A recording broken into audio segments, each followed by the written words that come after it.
Since the 2020 election, we've increasingly heard the sentiment that people have lost faith in polling. But let me explain our role at Rasmussen Reports and prove to you why now more than ever, you need us to exist. We tell you what America really thinks, and I can tell you that increasingly the reality of American public opinion does not match what you're being told in the news, at schools or colleges, by corporations and by your public officials. Follow the links to our two biggest polls of the year, which I'll put in the YouTube description, for an example about how we changed the narrative by proving COVID-vaccinated Americans are suffering from major side effects, and how nearly half the country is concerned the vaccines are causing a significant number of unexplained deaths. Why do we do it? Because we are real public opinion journalists who don't take checks from either party, who aren't beholden to a massive corporation, and who have never once even been sent a single talking point. Part of doing what we do is asking the questions others won't, like the vaccine questions. But here's another example, one that would literally melt the brain of a mainstream journalist if they tried to put these numbers to ink. Why? Because it conclusively undermines the current racial orthodoxy. Now, as a caveat, I have absolutely no idea how YouTube is going to take this one. But all we did was ask very simple questions that should be uncontroversial, and we are reporting on what Americans told us, nothing more. Do you agree or disagree with this statement? It's okay to be white. Mind-blowingly, or perhaps not, the vast majority of American adults agree, 72%, and 58% strongly agree. Only 12% disagree, and only 6% of those strongly. Now, 17% of Americans are not sure, and that's a pretty big number for a question like this, which should be a simple question to answer. To me, that is the standout number.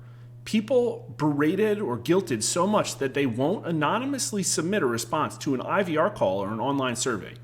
Now, just for those wondering, if we took out the not sures, then 86% of Americans agree with that statement, a whopping 70% strongly. But I'm going to just keep the not sures in there for all these. But just keep in mind that the agreement number here is bigger than even these numbers indicate.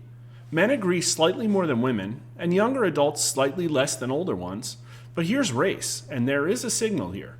White adults are much more likely to say it's okay to be white, which I think is very telling considering how much effort has been put into convincing white Americans that it isn't okay. Only 7% of white Americans say it isn't okay to be white. Among Black and Hispanic and other race Americans, a decent majority agree, but look at those not sure numbers. A meaningful chunk of minority Americans aren't sure if it's okay to be white. 26% of Black Americans and 16% of Hispanic and other race Americans say it isn't okay to be white. Here's party. 83% of Republicans agree and only 6% disagree. But look at Democrats. Democrats by a huge majority, 69%, and with 51% strongly agreeing, say it's okay to be white and only 12% say it isn't. Take out the not sure responses, and it's 86% of Democrats, which is significantly higher than Biden's approval rating among Democrat voters.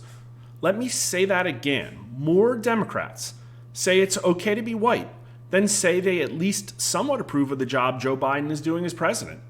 There isn't much to say about independents except they poll closer to Democrats on this one, which is pretty atypical of their recent behavior.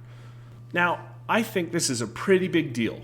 We just proved that the vast majority of Americans, 88%, either agree with or refuse to answer whether they agree with a statement that the Southern Poverty Law Center has literally labeled hate speech. Don't you think that's a big deal?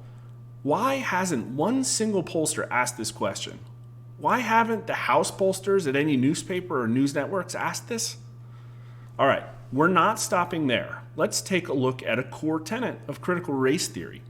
Do you agree or disagree with this statement? Black people can be racist too. 79% of Americans, even more than it's okay to be white, agree, 53% strongly, and the same 12% disagree. Only 10% are not sure here. Men and women are within spitting distance, as are the ages, though younger Americans are less likely to strongly agree.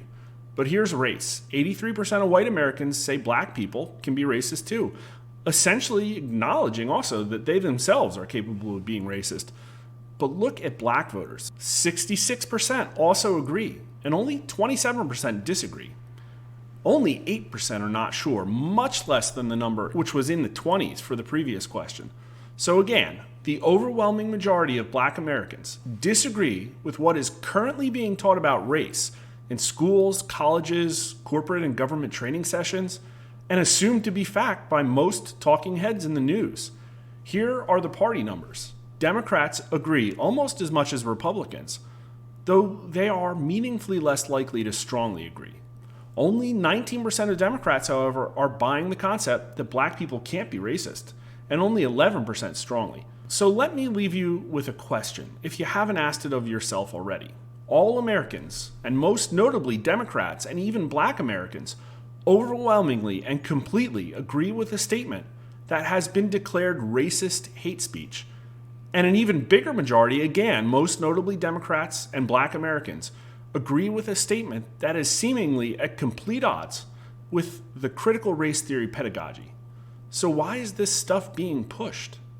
Was this video informative? If so, please follow us on Twitter, like the video on YouTube, and subscribe to our channel. Did we get something wrong, or do you have a theory? We want to hear your thoughts, so post them in the YouTube comments. And thanks for watching.